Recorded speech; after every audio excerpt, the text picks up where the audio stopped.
Salut mes amis, alors en 2013 j'avais fait une prédiction qu'on aura de plus en plus de tablettes chinoises sous Intel Atom en 2014. Mais là, c'est pas seulement pour les tablettes chinoises sous Android, parce que là on a deux fabricants chinois qui est habituellement très reconnus pour les tablettes Android, qui ont rejoint le groupe de Windows. Donc le premier c'est le Pipo. Ils ont sorti un modèle qui s'appelle la W1 et l'autre c'est la fameuse Cube, voilà, qui vient aussi sortir une tablette de Windows, ça s'appelle le U100GD, aussi connu comme la série iWork 10, voilà. Donc en termes de configuration, les deux sont quasiment les mêmes. Ils sont tous les deux chaussés de même processeur Intel Atom, plutôt entrée de gamme.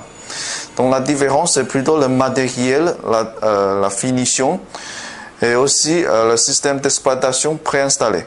Donc cet épisode, on va traiter ces sujets en détail. Ok, si vous me demandez quelle boîte je préfère, je dirais son excitation celle de Pipo parce que là c'est plus compact, plus petit, ça facilite le transport. Et pour info, les accessoires de Pipo c'est séparé dans une autre boîte. Donc là, à l'intérieur, on trouvera un chargeur secteur d'une tension sortie de 9 volts. Voilà, la prise c'est une prise standard DC, pardon. Aussi on a la garantie du fabricant, le manuel. Voilà, il me semble que c'est tout en chinois. Alors dernièrement on a le certificat de fabricant là. Ok, alors dans cette toute petite boîte de Pipo, on trouvera la tablette et aussi on a une nappe assez épais pour protéger le contour.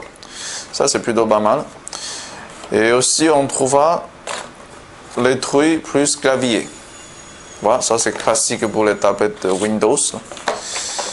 Alors, parlons de cette boîte de Cube, c'est énorme.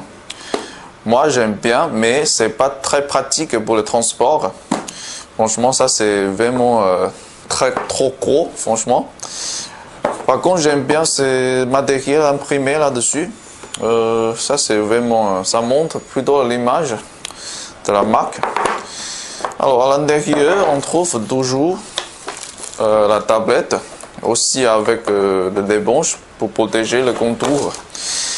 Et aussi sur la face supérieure, on a aussi une nappe de éponge, mais là c'est plutôt mince quoi. Ok, à côté on a la boîte pour les accessoires je crois. Donc comme d'habitude on trouvera un chargeur secteur avec une tension sortie qui est aussi de 9 watts, voilà, 9 volts pardon, et de la prise DC. En plus on a un tout petit câble micro USB pour le transfert de données.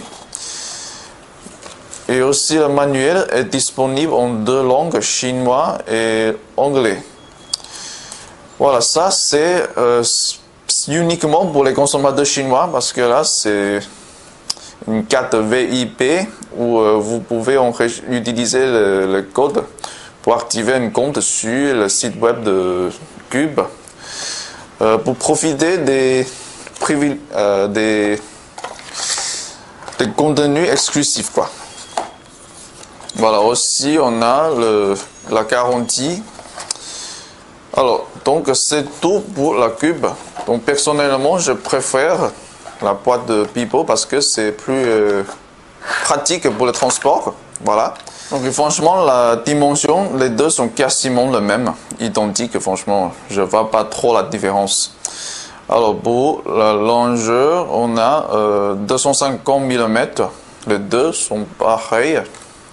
Voilà, 250 mm. Et pour le contour, voilà, on fait 2 cm, donc c'est 20 mm. Et celle-ci, la Pipo W1, ça fait aussi 2 cm. Voilà, en termes de dimension sur la taille, je crois que ça c'est complètement identique. Alors, pour la marge de ce côté-là, on a 15 mm. Alors, quoi de chez Pipo W1 aussi, c'est 15 mm. Voilà, donc on va s'il existe différence en termes de l'épaisseur.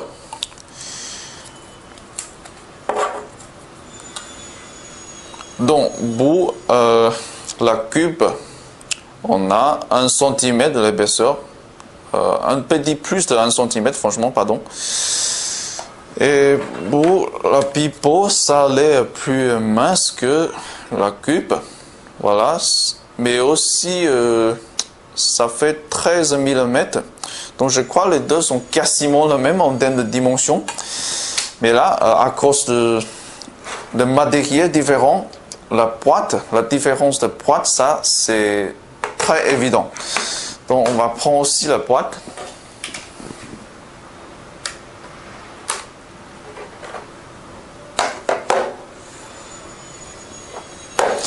Donc, tout d'abord, on va essayer la Pipo W1 qui est en aluminium. Voilà. Donc, c'est 612 grammes. Ça, c'est plutôt lourd. Donc, pour la cube 800 GT, c'est juste un tout petit peu plus léger que la Pipo. Donc, c'est 597. Donc, en termes de boîte, ça, les tablettes de Windows là ne sont pas légers. Donc en termes de mobilité, ça fait moins facile que les tablettes Android quoi. Ok, parlons de clavier, c'est un truc que j'aime pas trop. C'est ici, ça vient avec la Pipo W1. Donc pour l'info, les matériels sont pas mal franchement. En plus, le touche me paraît plus grand que celle de LifeFun. Hein. Donc ça, c'est plutôt pas mal. En plus, la sensation de frappe, ça, je crois que c'est meilleur que le LifeFun. Aussi, le touchpad, ça fonctionne aussi. Et le matériel, c'est la coque est dans aluminium. Et les claviers, comme d'habitude, c'est en plastique, voilà. Mais j'ai quand même un souci en termes de matériel parce que là, on voit un couple léger sur le clavier là. Donc, ça m'inquiète un peu, franchement. En plus, ce côté-là, c'est dans Forcu et le design, c'est tous le même. Alors, pour cette partie, l'aimant là, on peut mettre n'importe quelle tablette Windows de la même taille. Donc, dans ce cas, on peut mettre la cube sur un clavier proposé par Pipo et aussi le Pipo. Donc, ça c'est plutôt amusant. Et là, je ne suis pas sûr si on peut mettre une Surface Pro ou Surface RT sur ce genre de clavier, mais je crois en général ça pose aucun problème. Donc, le clavier, c'est un truc que j'aime pas trop. Ok, parlons de la dalle. Ok, parlons de la réactivité de la dalle tactile. Je vois pas trop la différence, franchement. Et en plus, au niveau de rapidité, pour le système d'exploitation, là, je dirais les deux sont identiques, puisque au niveau spécification, les deux sont les mêmes. Alors, la première différence que je peux constater, c'est plutôt au niveau de la luminosité de l'écran. Parce que là, depuis cet angle de vue, je peux constater que la luminosité sur la W1, c'est plus fort que le 800 GT, quoi. Voilà. Tous les deux sont de même niveau en termes de luminosité, mais là, évidemment, l'image sur la W1 c'est plus fort que la 800 GT. Voilà. Donc personnellement je préfère l'écran de W1 parce que là ça affiche plus clairement les images. En plus c'est pas trop piquant aux yeux non plus. Très agréable à regarder. Par contre la cube je trouve c'est un peu faible. Alors parlons de système d'exploitation. La W1 double sous le Windows 8.1, l'édition standard. C'est un système d'exploitation activé. Par contre, l'origine de CDKey pour l'autorisation, c'est toujours un mystère. Mais ce qui est bon, c'est qu'on n'a pas besoin de payer de frais supplémentaires pour un système activé, quoi. Ça, c'est plutôt pas mal. Ok, au niveau de processeur, toutes ces deux tablettes sont chaussées de l'Intel Atom Z3740D. Donc, c'est plutôt une entrée de gamme cadencée à 1,3 GHz. Et pour la mémoire vive, je crois que c'est largement suffisant pour une belle résolution qui est le 1280 par 800, relativement faible par rapport à beaucoup de tablettes de Android, de la Mental, voilà. Donc, au niveau de système d'exploitation sur la Cube, c'est chose. On a la Windows 8.1 professionnel préinstallé. Il est aussi activé, voilà. Ça, c'est plutôt pas mal. Mais franchement, la version professionnelle de Windows, de tablette Windows, il nous propose de l'accessoire un peu excessif, un peu plus gadget. Donc, je ne vois pas trop l'usage pour moi, personnellement, voilà. Par contre, pour la W1, on a cette pack Office préinstallé, tandis que sur la Cube, on ne trouve pas. Et en plus, le pack Office, c'est activé, comme indiqué sur cet écran. Donc, c'est la version de Own and Student, c'est pas la version professionnelle. Mais ça, c'est plutôt pas mal.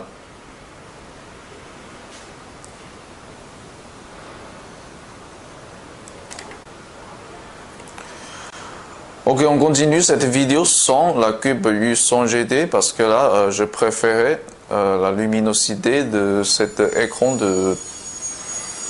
Ok, on continue la vidéo sans la Cube 800 GT parce que je préfère l'écran de cette W1 de chez Pipo. Alors, au niveau de benchmarking, je ne veux pas trop montrer les scores parce que ça me dit rien. Pour une chose, c'est une tablette chaussée d'un processeur plutôt entrée de gamme. En plus, même si le score c'est pas très bon, j'ai pas constaté de difficultés majeures pour cette tablette à faire tourner des gros jeux 3D comme Asphalt 8, franchement. Voilà. Mais j'aimerais quand même vous montrer quelque chose qu'on n'avait pas fait l'autre fois pour le Live Fan, la tablette Live Fan là. Donc pour une chose, je crois c'est la caméra.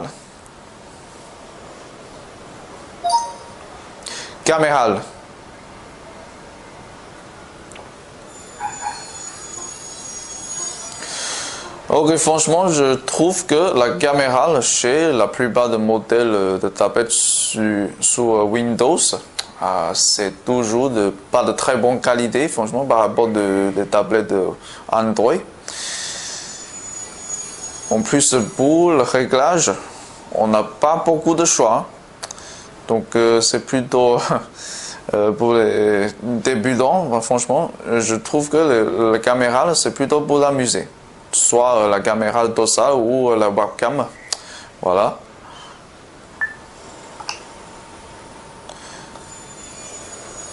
En plus,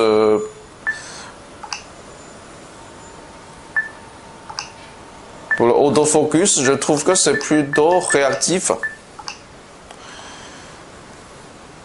Mais l'image, le rendu du couleur ainsi que la densité de pixels, ça c'est plutôt moyen, voilà. Donc c'est pas du tout le point fort de cette tablette, ou plutôt les tablettes sous Windows en général. Mais là, il y a aussi un truc que j'aimerais montrer, c'est sa capacité pour les vidéos. Donc c'est assez marrant que une tablette n'a pas du tout une résolution en 4K. Il peut faire tourner des films 4K sans problème. Alors tout d'abord, je vais insérer ma carte là, mon clef USB, pardon. Donc, on va faire un fichier de 200 Go en format de MP4 en résolution 4K.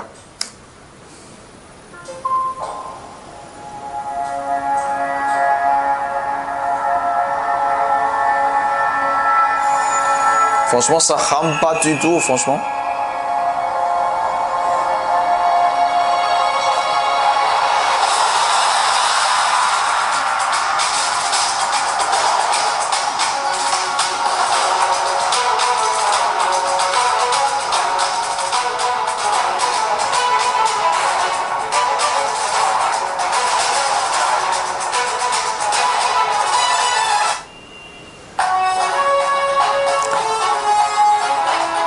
Ok, parfois ça lag un peu, mais c'est pas très grave.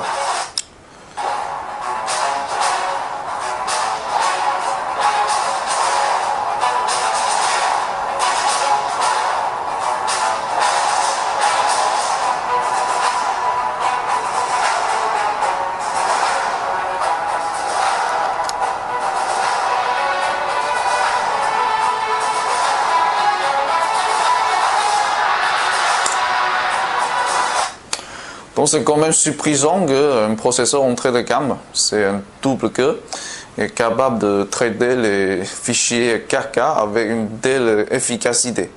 Ça, je suis quand même surprise. Voilà.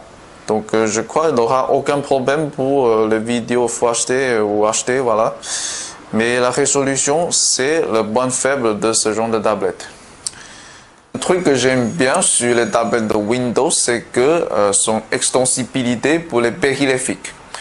Donc, par exemple, si je veux brancher cette manette de Logitech sur cette tablette-là, on n'a pas besoin de se faire chier en cherchant les applications pour la configuration, ni les logiciels pilotes, quoi.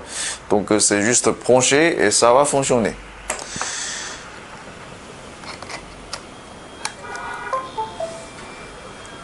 Et bon info, cette manette m'accompagne depuis des années.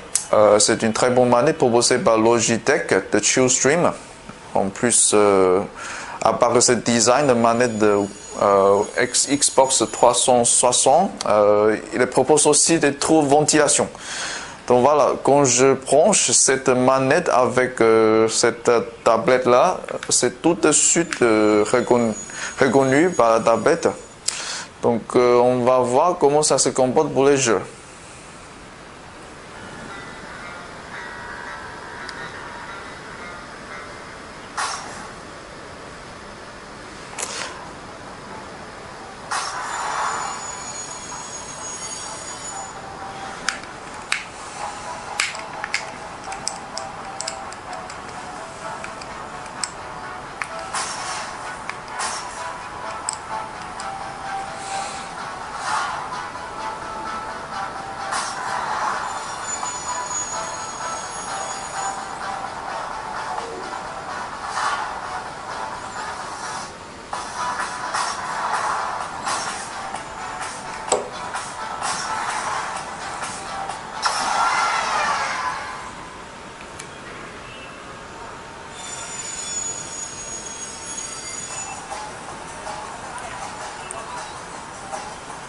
Ok, comme j'avais dit tout à l'heure, le score de texte, ça me dit rien. En plus, pour les jeux 3D,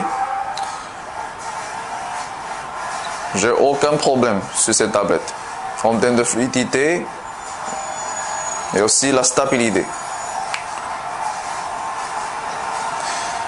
Alors franchement, c'est plus facile de contrôler le jeu avec la manette traditionnelle Xbox.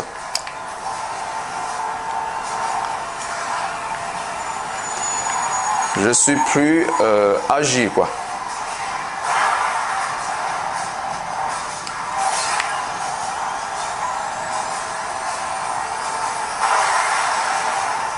En plus, cette tablette, ce genre de tablette en général n'a pas du tout le capteur de gravité, donc aïe.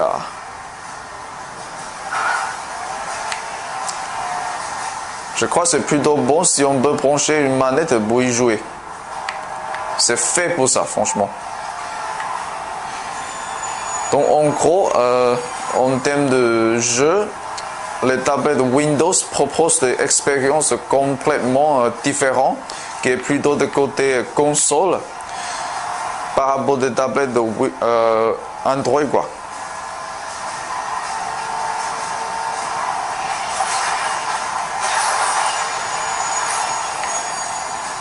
Ok, ensuite on passe à un autre jeu, c'est un titre de la série Halo. Personnellement, je ne suis pas très familiarisé avec cette série, parce que là, je ne suis pas du tout un joueur de console.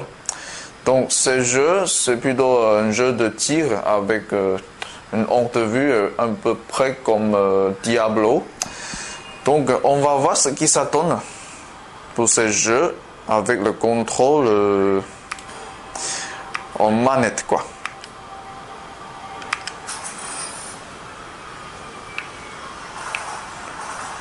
Ok, franchement c'est assez réactif, je trouve.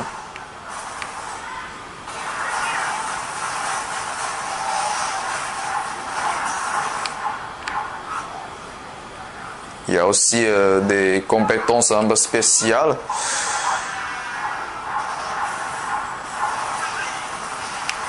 Oui, c'est plutôt pas mal. Mais dommage que ce ne soit pas un FPS, sinon ça serait génial.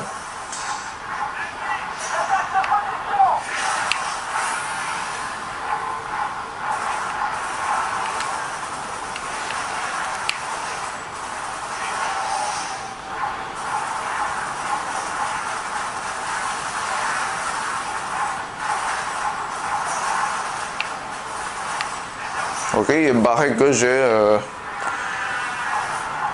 un double kill.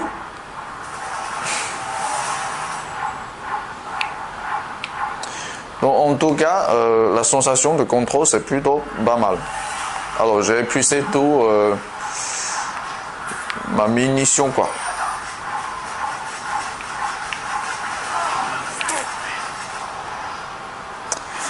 Donc, en tout cas, c'est pas mal qu'il propose en termes d'expérience de jeu, à mon avis.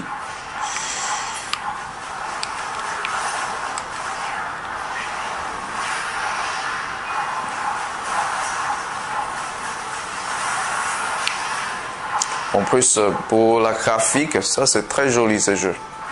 Mais dommage que ce soit en version light. Donc on n'a pas tous les parties là, on n'a qu'une seule partie.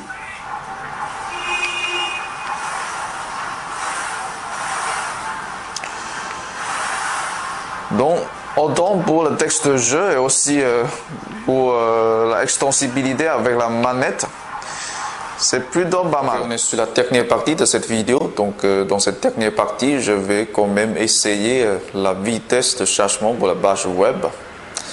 Donc pour info, on est dans une autre chambre où on capte plutôt bien le réseau Wi-Fi. Donc tout d'abord, je vais supprimer le cache et aussi tous les historiques, les cookies. Donc voilà, sur le panneau, on voit clairement que on a la puissance de Wi-Fi au maximum déjà. Mais là, on verra comment ça se comporte. Donc tout d'abord, je vais sur la page d'accueil de métro. En plus, on va essayer tout d'abord de chercher la page web de msm.fr. Voilà, c'est parti. Et sachant qu'on est toujours sur ces réseaux d'entreprise, donc on a toujours la difficulté pour accéder sur certains sites, notamment les sites de portail. Voilà, donc il faut qu'on patiente un peu et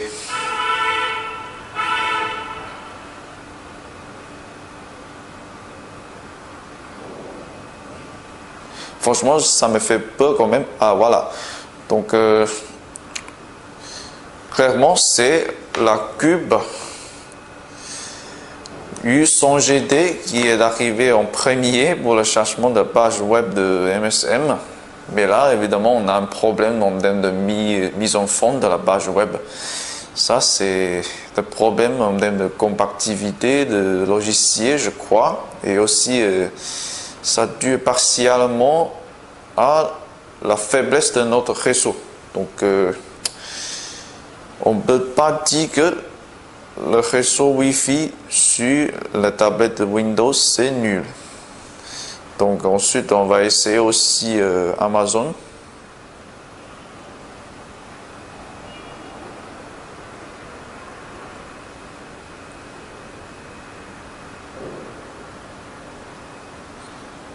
Comme toujours, c'est un peu long.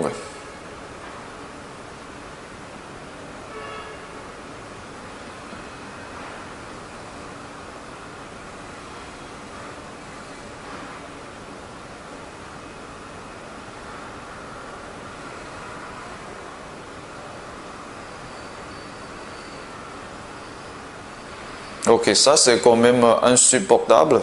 Il faut que j'arrête. On peut toutefois essayer l'application, l'actualité.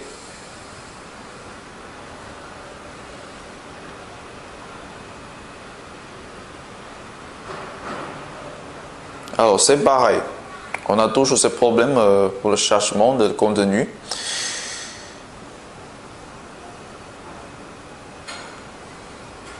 Mais cette fois-ci, je n'ose pas utiliser mes data sur mon portable. Hein. Sinon, je risque d'épuiser tout de suite de tous mes data. Voilà.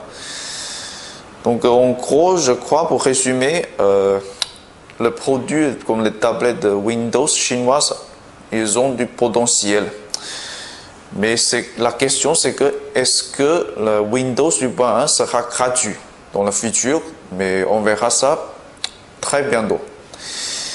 Donc, j'espère que vous aimez le contenu de cette vidéo là et on se verra la semaine prochaine. Portez-vous bien.